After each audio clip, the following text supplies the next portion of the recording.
Welcome back to Popcorn Pals, where in this special interview episode, I sit down with the director of Beverly Hills Cop, Axel F, Mark Molloy.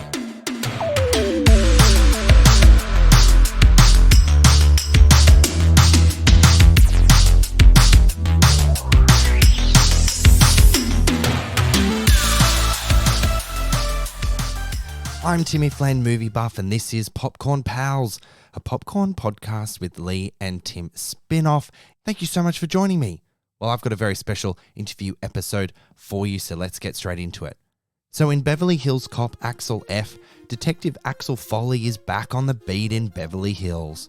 After his daughter's life is threatened, she and Foley team up with a new partner and old pals Billy Rosewood and John Taggart to turn up the heat and uncover a conspiracy.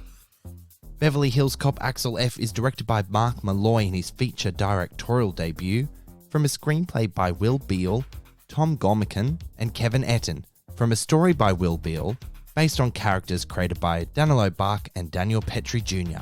The film stars Eddie Murphy, Taylour Paige, Joseph Gordon-Levitt, Judge Reinhold, Josh Ashton, and Kevin Bacon.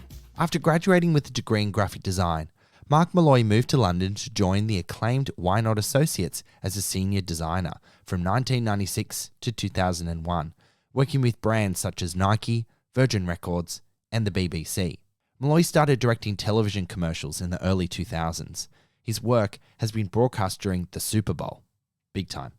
His branded short film for Apple, The Underdogs, won several awards, including 4 Golden Cannes Lions, and earned him a nomination for Outstanding Directorial Achievement in Commercials at the 72nd Directors Guild of America Awards. Pre-COVID, Molloy was on the hunt for his first feature film project when Beverly Hills Cop came calling from none other than Jerry Bruckheimer himself. It was a ballsy move to tackle a beloved IP like this one for your first film, especially after the lukewarm response from the 1994 threequel and 30 years of will they, won't they, make another one. So in my chat, Mark shares how he became involved in the film, his insistence in delivering in-camera action, the type of energy Eddie Murphy brought to the project, and why Taylour Paige was perfect to play Foley's daughter. So let's take a listen. Watch your ass out there, okay? I'm going to be fine. They love me in Beverly Hills. Thanks so much for joining me on the podcast. Mate, I loved this film so much, and I hope you don't mind me saying this, but I honestly wasn't expecting to love it as much as I did. That's okay. That's as long as you love it. That's all that matters to me. Yeah, I've been so excited to talk to you since I watched it, because you've really captured that 80s action feel. And look, fans go into legacy sequels like this one equally excited and nervous. How did you feel going into making it? About the same. I'm a fan too. And it's like very much going into it, going like, okay, don't stuff this up. Make a really good film. Don't stuff it up. Yeah, there's a lot of excitement there too, but yeah, there's definitely a lot of nervousness, especially when you're bringing something that you love back to life. Yeah. I can see those morning mirror pep talks. Don't fuck it up, Mark. Don't fuck it up. But I mean, that's those. There's a lot of those. There was a lot of those late night ones, early morning ones. Yeah. It's but I'm healthy. glad you think I didn't fuck it up. So that's great. You most certainly didn't. And this is astonishingly your feature directorial debut. Obviously, you've worked a lot in commercials and stuff. You're not new to directing, but not only have you taken on a huge IP, but it's also a huge film. How did you arrive at helming this project as the director? Yeah, I just stepped into it with a nice little indie film, didn't I? A nice little low budget indie film.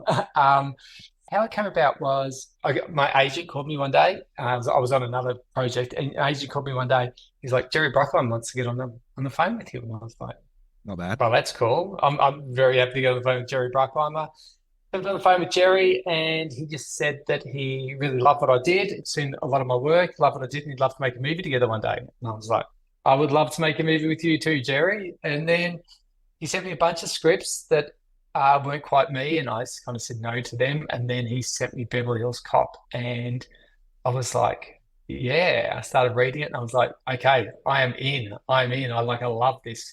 There was a long road from there, though, to actually getting the green light. Yeah. You know, there's real power in saying no, but were you nervous about saying no to someone like Jerry Bruckheimer, thinking that maybe the scripts he gives me will stop coming and I will miss that opportunity?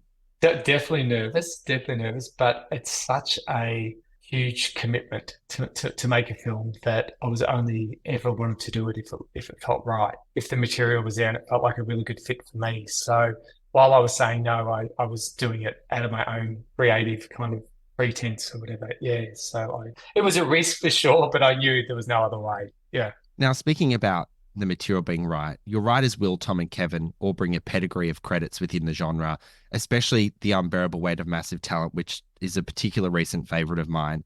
What Yeah. is your favorite layer of their script that helped you say yes to this one?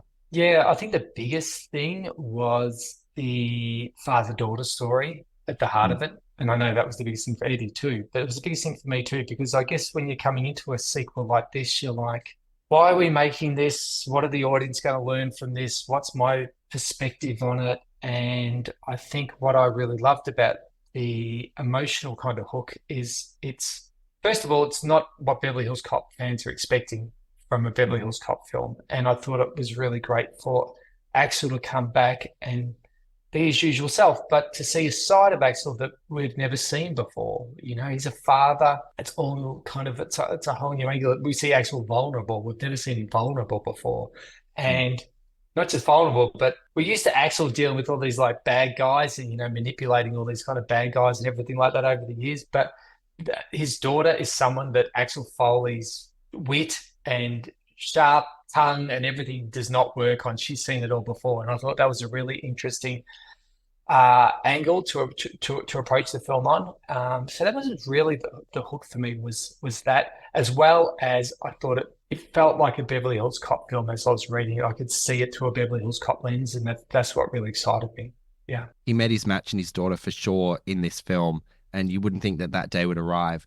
But it makes sense because, part of who he is his daughter. So, of course, they're going to have this great sort of chemistry and conflict at the same time. Just on that, like you've assembled an amazing cast. You got Joseph Gordon-Levitt, you got Kevin Bacon in there, but I want to talk about Taylour Paige, who I've loved since I first saw her in Zola a couple of years ago. Mm-hmm. What did you see in Paige? Obviously, this was an important layer of the script that brought you into the project. How did you know that she could, one, play across opposite Murphy and deliver what the character needed as his daughter? Yeah, well, it's funny. I saw Taylour and Zola too, and I was instantly struck by her in that film. And when I got this script in and started thinking about it, I was like, Taylour Paige would be perfect for this. I just thought there was like such a strong strength of character to her. She's got there's a fire in her eyes and there's a strength there that I would just love the idea of seeing that go toe to toe with Eddie, Yes. And also too, for me and for the writers too, Jane was never meant to be like a comedic kind of contrast. This was much more serious to her, and that her relationship with her dad kind of grounds the film, and we understand that. So I love the Taylor's kind of energy playing off Eddie's energy. I thought would be a really great dynamic in the film, and I love it when the two of them, I always just imagine the two of them sitting in a car together, and those two, her and Eddie in the car really excited me. Yeah. It's interesting that you pull out the fact that that character and that story arc grounded the film. We're talking a Beverly Hills Cop movie that's a comedy and action, but also that's what comedy elicits, that sort of that realness to it. That's why I love comedy so much, and especially within this genre, because you can surprise audiences with exactly what you can get away with delivering. And I think you've really balanced the tone. Oh, thanks. This is how I relax is something Axel Foley exclaims while chasing down bad guys in a snowplow at the beginning of the film. Was this the same energy that Murphy brought to reprising his iconic role? Kind of, yes. That's a really interesting point actually, because it kind of is, because Eddie's quite a quiet guy.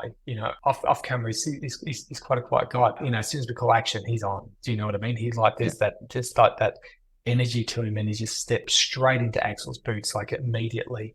But I did feel like it was his happy place a little bit too. Like once he was in character, it was almost like his form of like relaxation. Yeah. I've got 3 words to say to you: in camera action. I mean, practical effects are always the better choice. I could spend the whole interview talking about the stuff that you pulled off in this movie from an action perspective. most ambitious was probably the helicopter scene. I loved the car hanging off the side of the parking lot on the cable. At any point, did you think, shit, I've bitten off more than I can chew? Quite a few times, actually. Quite a few times, because I was so headstrong from the start. I was like, we're doing everything in camera. I want this to feel like an 80s action film. Yeah. So as part of that, doing everything camera, yeah. For a start, I threw a car off a parking garage, which is next to a massive freeway. So we had to shut down the freeway. And so many times I was like, oh man, this better be worth it, because as I was throwing cars off. And that helicopter sequence, we had a real helicopter flying down the street with other cars around it, and so many stuntmen. And it was such a big production thing to pull off. And, obviously so many meetings, and just the scale of it was huge. But I just didn't want to do it any other way. So it was just always like, okay, cool. This is hard, but we need to deal with this, because the end result, we're going to feel that on camera. And I'm really proud that we did, because I really feel it in camera when we watch it, and it feels there's things you do. There's a spontaneous way you shoot it. There's mistakes you make that all make it feel real. And so I stood by my guns, but it was hard. It's crazy. It's hard, but it's worth it. I'm so grateful that you did it, because it just elevates this film into the dizzy heights that it does, amongst other things. To wrap up, thank you so much for your time, Mark. I've really enjoyed speaking to you. We're all about celebrating the joy of cinema here at Popcorn Podcast.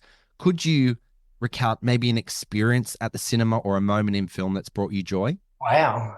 That's a deep question. There's so many moments in cinema that have brought me joy. This is a cliche one, but I always remember just watching Pulp Fiction in the cinema for that first time. It exploded my brain. Like my brain literally exploded in that cinema. I just remember sitting there at the end of the film, not being able to move for like a long time. Yeah. It sounds like a concerning reaction, but I totally understand what you mean. Totally. I was a good brain explosion. Yeah, the good kind. Yes. Thank you so much, mate. Really appreciate it. And I'm really looking forward to seeing what you do next in the director's chair. Congrats. Oh, thanks, Tim. Appreciate it. Cheers. You ever read your own files? Shootouts, starting the piece, a lot. Please tell me you didn't get arrested again. Twice, but I broke out. Imagine getting a call from super producer Jerry Bruckheimer and saying no to the scripts he sends you, only to get given the opportunity to direct an installment in an iconic franchise as Beverly Hills Cop is. He took the plunge and really delivered. If you're a fan of the series, it will offer everything you're wanting. As a standalone, it works too. It offers more layers to character than I was expecting, and the action and comedy always land. Enjoy it, friends. Beverly Hills Cop Axel F is available to stream on Netflix worldwide right now. Thanks for joining me for a special episode of Popcorn Pals, where I sat down with Australian filmmaker Mark Molloy for his directorial debut in Beverly Hills Cop Axel F. As always, friends, thank you so much for listening, and we'll catch you next time. If you enjoy our episodes, head over to Apple Podcasts and subscribe. While you're there, we would love you to rate us and leave a review. You can also find us on Spotify, Google Podcasts, iHeartRadio, Amazon Alexa, and where all good podcasts are found.